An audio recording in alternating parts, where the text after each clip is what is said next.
Okay, so this video is going to go over the second half of chapter 9-7 to 9-11. So if you want to open up your book, I'm going to be starting on page 242. You can also, I'm going to go over the answers to the questions that I want you to answer. So if you want to get those out, you're going to be answering questions 7 through 11 as well. So let's look at this first one, 9-7 on page 242. This is using more with nouns. Okay, so here we have a couple of examples. Would you like more salad? Only more tomatoes, please. So we can use more with nouns where it means additional.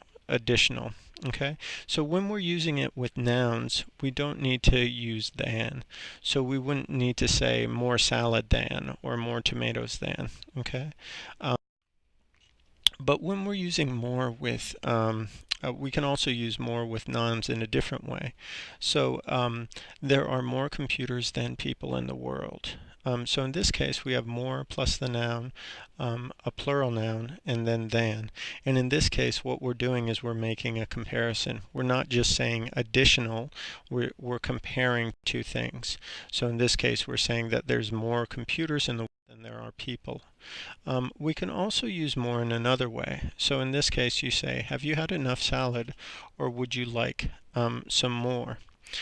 We can use it by itself when the meaning is clear.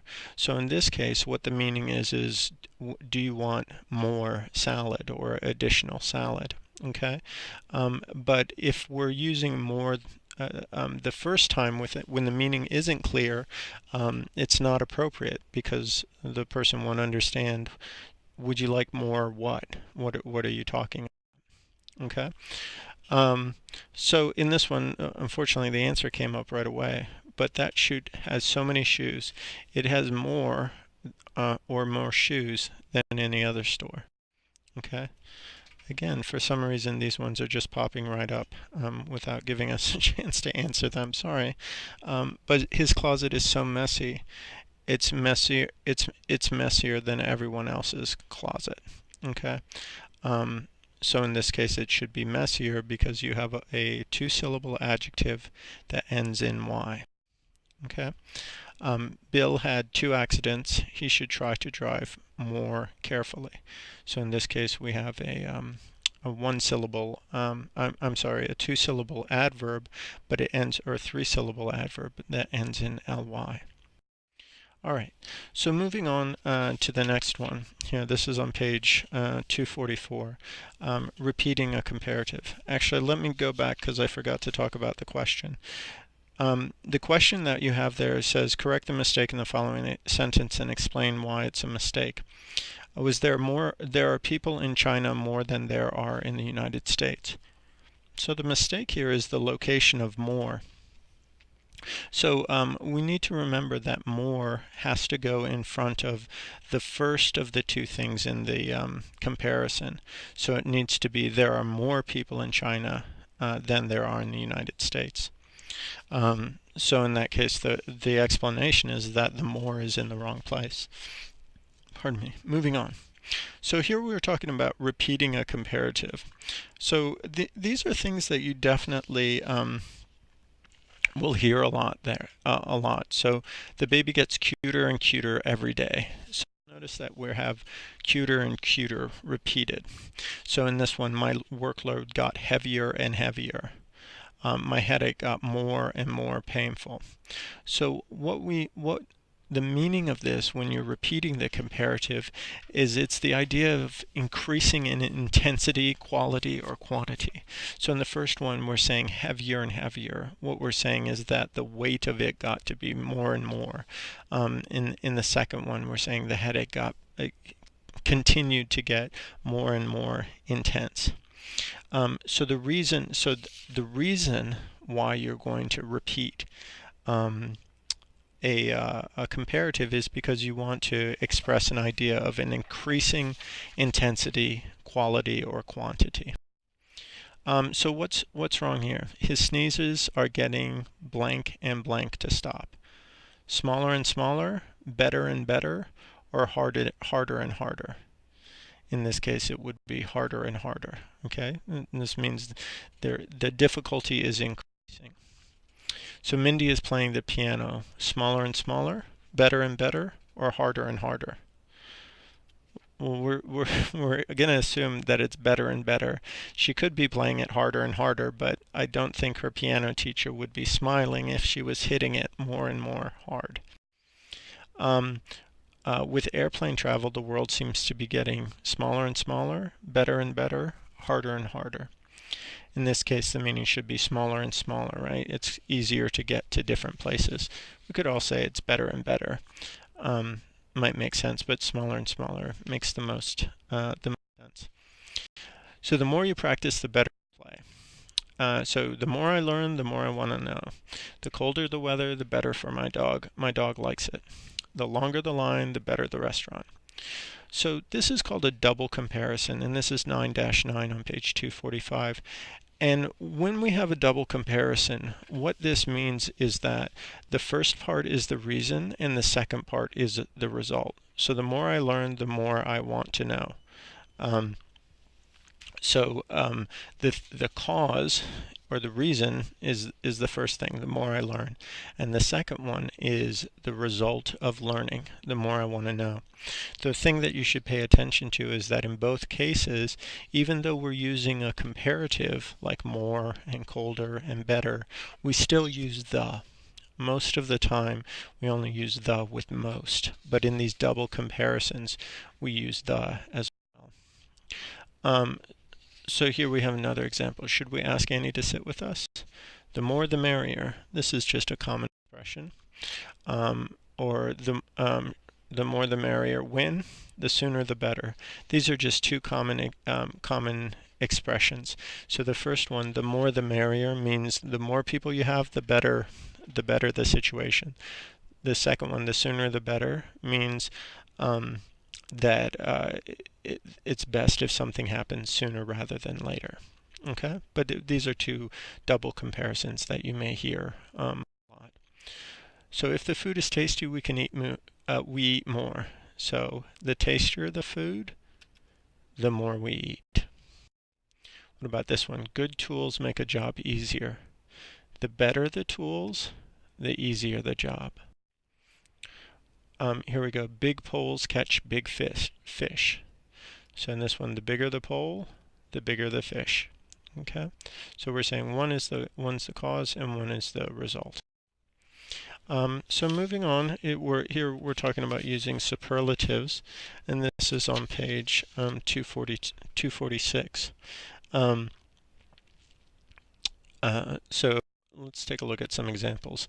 Cape Town is one of the prettiest cities in Africa. My friend Mary is the most talented artist I know. I've had many jobs in my life. Being a teacher is the best job of all. So what we can do is we can use the superlative plus in a certain place. Okay? Or we can use a superlative plus an adjective clause. Or we can use a superlative plus of all. So in the first one, we're saying the most beautiful cities in Africa. Okay.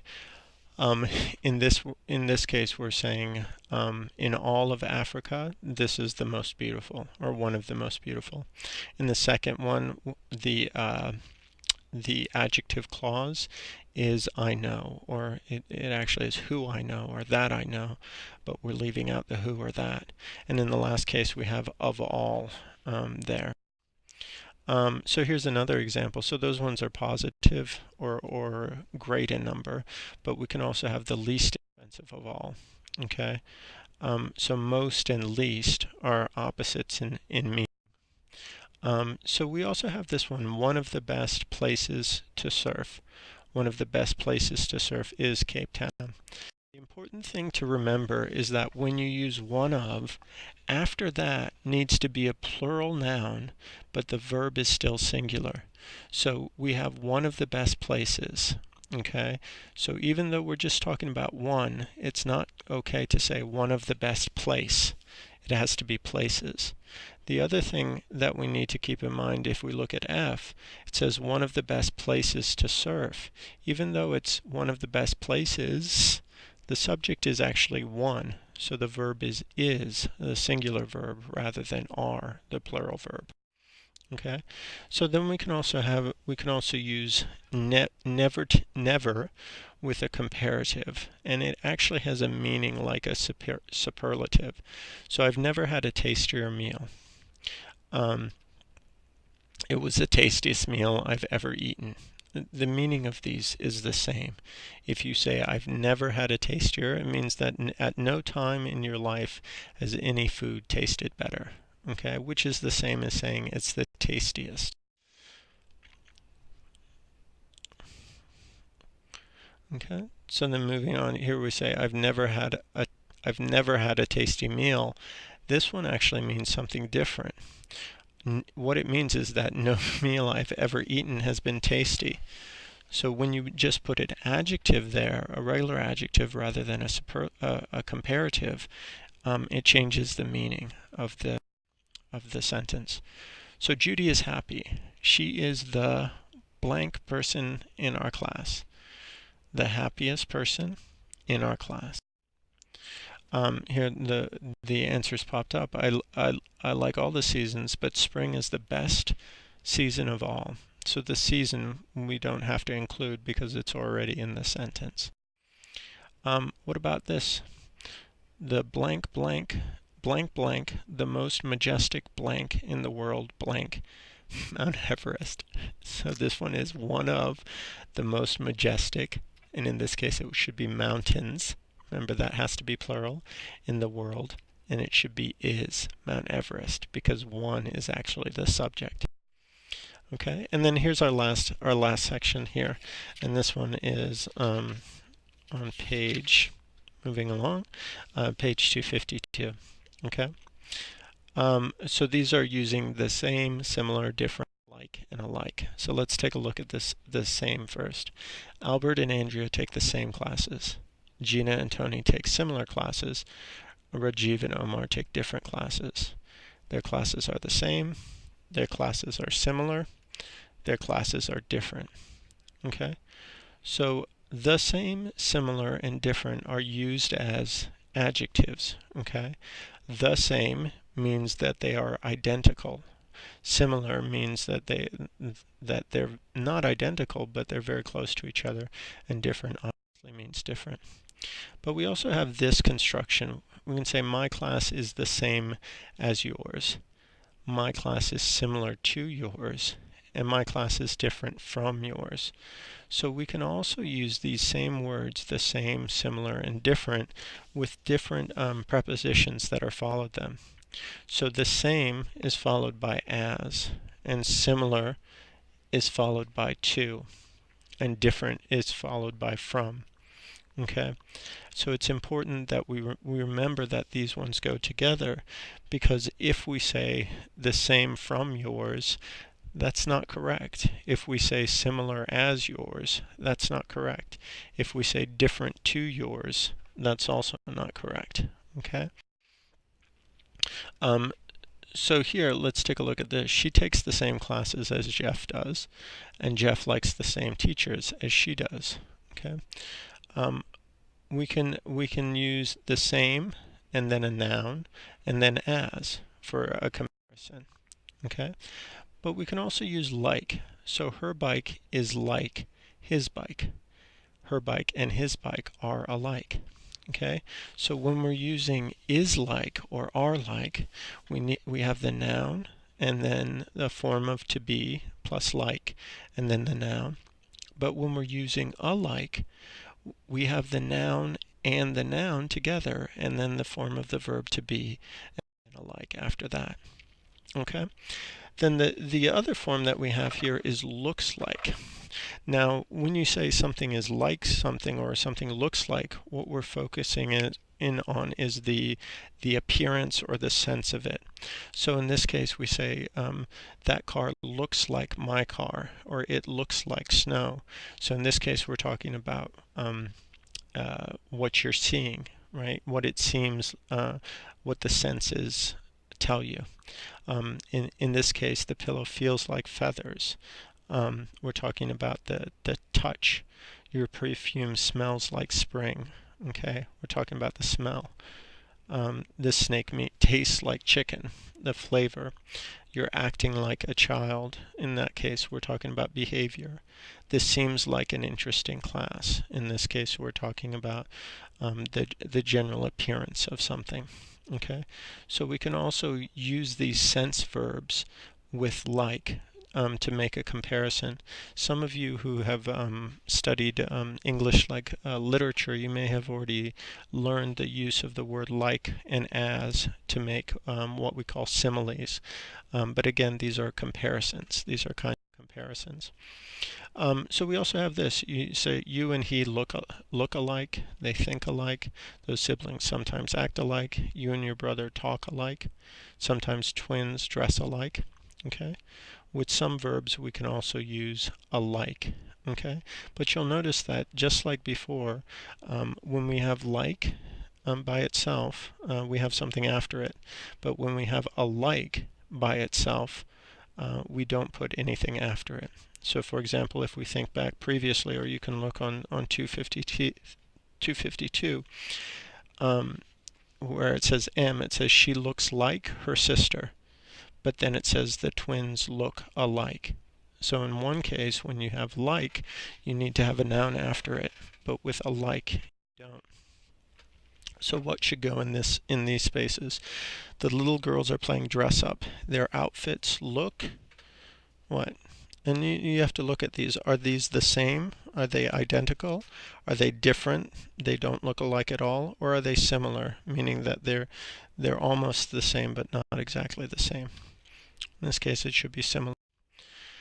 So alligators and crocodiles look what? Like, different, or alike. So if you look at the pictures, do they look similar or not? And then if they do look similar, remember that like has to be followed by a noun, but alike doesn't. So this should be they look alike. But they are really different animals. Okay? These telephones may look, if we look at them, do they look the same or are they different?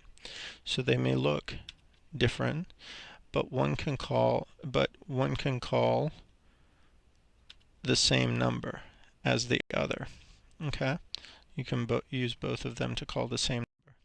Okay, so that's it. So that's the end of this one. Go ahead and finish up the questions, and then bring any additional questions that you have to class, and we'll go over those. All right, take care. Bye.